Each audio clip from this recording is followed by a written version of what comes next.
کی طرف سے پیش کیا جا رہا ہے۔ اس پروگرام کو شروع کرنے سے پہلے ہم پاسٹر شاہد گل سے ان کی مسیح زندگی کے بارے میں چند سوالات کرنا چاہتے ہیں۔ پاسٹر شاہد، کیا حال ہے؟ ٹھیک ہے، خدا کا شکر ہے، آپ سنائیں بھائی؟ ٹھیک ٹھاک۔ آپ کو مسیح خدمت کرتے کتنا عرصہ ہو چکا؟ سب سے پہلے آپ سب کو خدا یسوع مسیح کے خوبصورت نام میں، جلالی نام میں پاسٹر شاہد گل کا سلام۔ میں خدا ان کا شکر گزار ہوں، اور خاص طور پہ میں دی گریٹ جیزس منسٹری کا شکر گزار ہوں، جنہوں نے آج مجھے اپنے اسٹوڈیو میں دعوت دی کہ میں آپ کے سامنے آ سکوں اور خدا کے زندگی دینے والے اور لسانی کلام کو آپ کے سامنے پیش کر سکوں۔ میں بھائی شکر گزار ہوں کہ آپ نے آج مجھے یہاں پر بلایا۔ آپ کا یہ سوال جو آپ نے کیا بڑا اچھا اور بڑا خوبصورت سوال ہے، کیونکہ ہر خادم جو خدمت میں آتا ہے، جب اپنی زندگی یسوع مسیح کو دیتا ہے، جب خدا اس کا چناؤ کرتا ہے، جب خدا اس کو اپنی خدمت کے لیے مخصوص کرتا ہے، تو اس پیریڈ سے وہ خدا کے جلال کے لیے کام کرنا شروع کر دیتا ہے۔ سو خدا ان کا شکر ہے کہ مجھے اراؤنڈ اباؤٹ 5 ایئرز ہو گئے ہیں خدا کی خدمت کرتے ہوئے۔ اس سے پہلے میں اپنے چرچ کے ساتھ بڑی وفاداری کے ساتھ کام کرتا آ رہا تھا، اور میرے ابو، میرے پاپا پاسٹر بوٹام گل، وہ بھی خدا کی خدمت کو سر انجام دے رہے ہیں، اور تقریباً 5 سال سے میں خدا کے کام کو دیانتداری کے ساتھ کر رہا ہوں۔ دوسرا میرا کوشچن آپ سے ہے کہ آپ کی لائف میں کیسے تبدیلی آئی کہ مسیح خدمت کی جائے؟ اصل میں میرے پاپا پاسٹر بوٹام گل صاحب ابھی بھی خدمت کر رہے ہیں، ایف جی چرچ کے ساتھ ہمارا تعلق ہے، اور مجھے فیملی سپورٹ کافی حاصل ہوئی کہ میں بنیادی طور پر ہی جیسے ہی میں نے فوج سنبھالا تو خداوند میں میری پرورش ہوتی چلی گئی، اور پھر میں اپنے چرچ میں پرستش کرنے کی خدمت کو سر انجام دیتا رہا، اور شروع ہی سے خاندانی سپورٹ مجھے ملتی رہی، اور اس طرح سے بڑھتے بڑھتے میں خدا کے اس پیار کو سمجھنا شروع ہو گیا، خدا کی رفاقت میں بڑھنا شروع ہو گیا، اور میری زندگی میں یہ انقلاب آیا کہ میں اپنی زندگی یسوع مسیح کو دوں اور میں خدا کی خدمت کے بوجھ کو اپنے اندر لوں۔ یہ میرے لیے بہت بڑے اعزاز کی بات ہے کہ اب میں ایک مسیحی ہوں۔ میں اس بات کے لیے خدا کا شکریہ ادا کرتا ہوں۔ مسیح خدمت کرنے سے پہلے آپ کی لائف کیا تھی، اور مسیح خدمت کرنے سے آپ کی لائف میں کیا تبدیلی ہے؟ جیسا کہ میں نے پہلے بتایا ہے کہ میرے پاپا پاسٹر ہیں، اور میں شروع ہی سے اپنے چرچ کے ساتھ خدمت کو سر انجام دے رہا ہوں، پرستش کی خدمت کو، اور اس کے ساتھ ساتھ میرے اندر ایک جذبہ تھا خدا کا کام کرنے کا، اور میرے خاندان کی، میرے والدین کی دعائیں تھیں، اور اس طرح سے یہ کام بڑھتا چلا گیا۔ لیکن خدمت سے پہلے میں صرف ایک عام پرستش کرنے والا تھا، ہم چلے جاتے اور پرستش کرتے یا خادموں کے ساتھ عام طور پر رفاقت رکھتے، لیکن جیسے ہی میں خدمت میں شامل ہو گیا تو میں نے روحوں کے بوجھ کو اپنے اندر لینا شروع کر دیا کہ کس طرح سے روحیں بچ سکتی ہیں، کس طرح سے لوگ یسوع مسیح کو قبول کر سکتے ہیں، اور پھر مکمل طور پر خدا کے پاک روح نے مجھے گائیڈ کیا، اور پھر دعا اور روزے کی زندگی بسر کر کے لوگوں کے لیے محنت کرنا شروع کر دی کہ کیسے ہم لوگوں کو بچا سکتے ہیں۔ یہ تبدیلی آئی۔ آخری سوال ہم آپ سے کریں گے کہ آپ اپنے جیسے نوجوانوں کو مسیح خدمت کے لیے کیا میسج دینا چاہتے ہیں؟ میں اپنی قوم کے نوجوانوں کے لیے خدا کا شکریہ ادا کرتا ہوں۔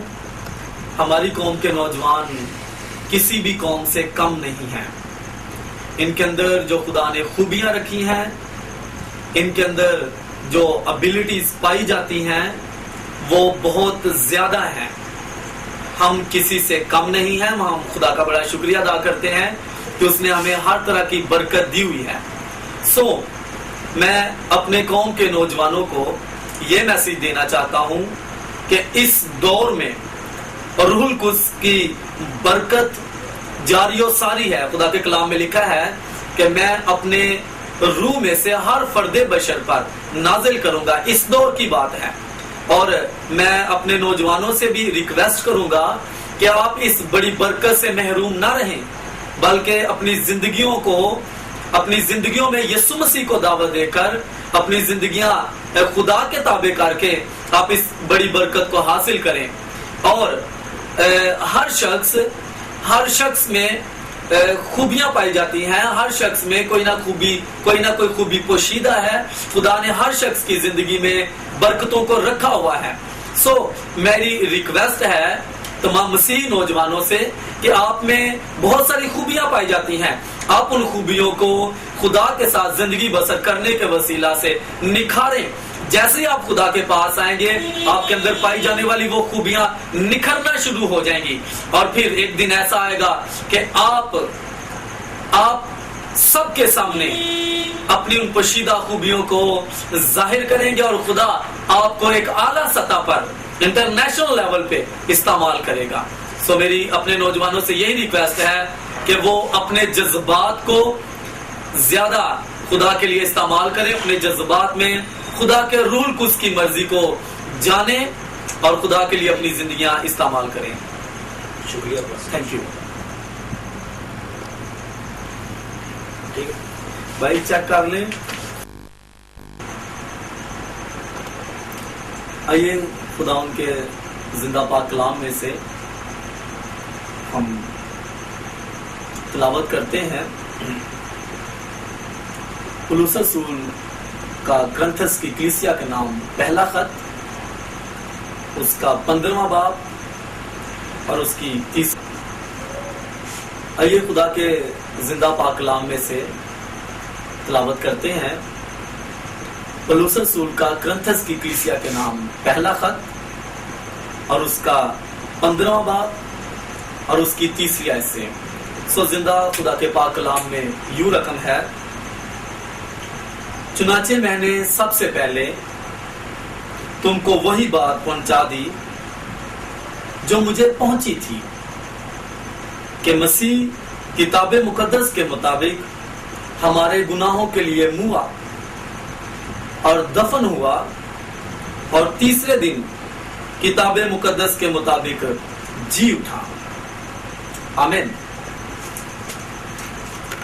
آج کی اس تلاوت میں ہم نے قیامت المسیح کے بارے میں پڑھا ہے کہ یسوع المسیح کتاب مقدس کے مطابق ہمارے گناہوں کے لیے موا. کتاب مقدس سے کیا مراد ہے؟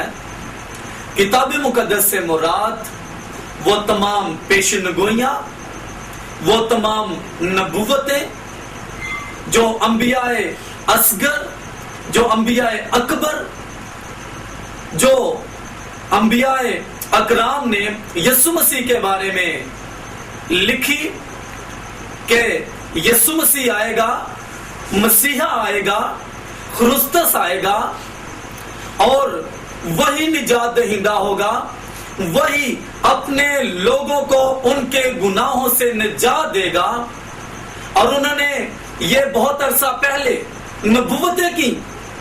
یسایہ نبی نے تقریباً 750 سال پہلے اس بات کی پیشن گوئی کی کہ وہ ہماری خاطر مار کھائے گا. یسایہ کی کتاب کی مرکزی آیت کہ اس کے مار کھانے سے ہم نے شفا پائی ہے.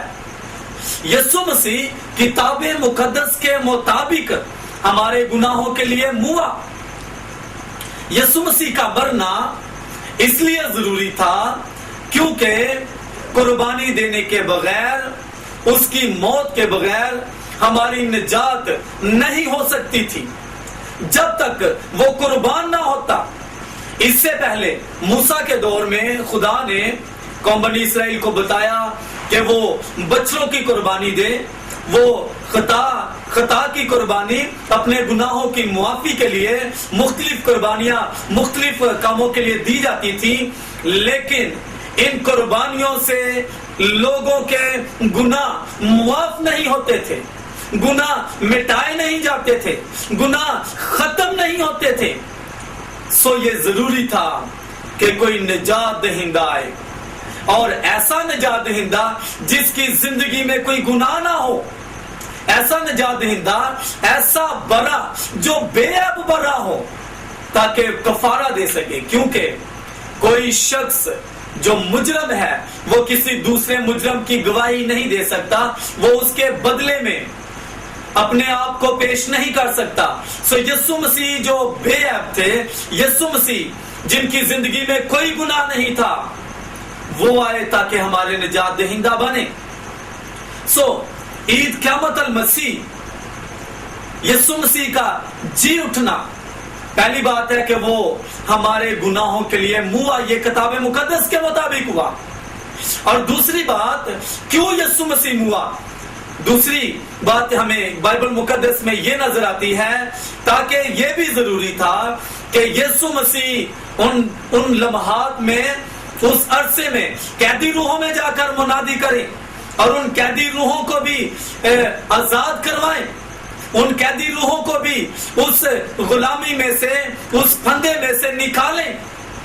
اور یسوع مسیح نے ایسا کیا، قیدی روحوں میں جا کے منادی کی اور ان کو بھی وہاں سے چھڑایا۔ یہ یسوع مسیح کی موت کے، یہ یسوع مسیح کی موت کی شہادتیں ہیں، یہ وہ ثبوت ہیں کہ وہ ہمارے گناہوں کے لیے ہوا۔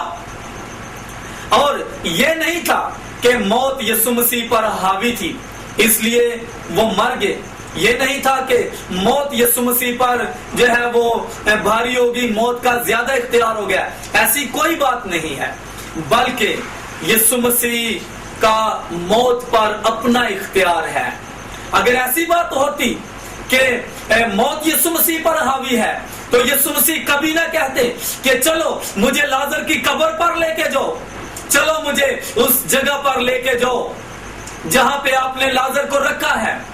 اور پھر وہ لوگ یسوع مسیح کو لازر کی قبر پر لے کے گئے، اور یسوع مسیح نے اپنے اختیار کو، اپنی اتھارٹی کو یہ ثابت کر دکھایا کہ موت میرے اختیار میں ہے۔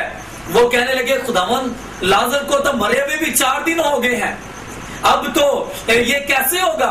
ہاں میرا ایمان تو ہے، اس کی ایک بہن کہنے لگی ہاں میرا ایمان تو ہے کہ وہ جی اٹھے گا، لیکن قیامت والے دن۔ یسوع مسیح نے کہا قیامت اور زندگی میں ہوں، قیامت اور زندگی میں ہوں، یسوع مسیح ہی سب کچھ ہے۔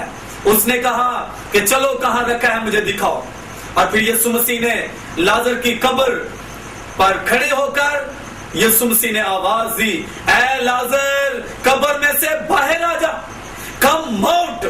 اور لازر ہاتھ پاؤں بندھے کفن سمیت قبر میں سے باہر آ گیا۔ یہ یسوع مسیح کی قدرت ہے، اور یہ نہیں کہ یسوع مسیح پر موت حاوی ہوگی اس لیے خداوند مر گیا، ایسی کوئی بات نہیں ہے۔ جب یائر کی بیٹی مر جاتی ہے اور پھر یسوع مسیح کہتے ہیں چلو مجھے بتاؤ، آپ مجھے بتائیں کہاں پہ آپ نے اس کو رکھا ہے، اور وہ ان کے گھر میں گئے اور وہ بڑے رو رہے تھے، بڑے چلا رہے تھے، ہماری بیٹی مر گئی ہے۔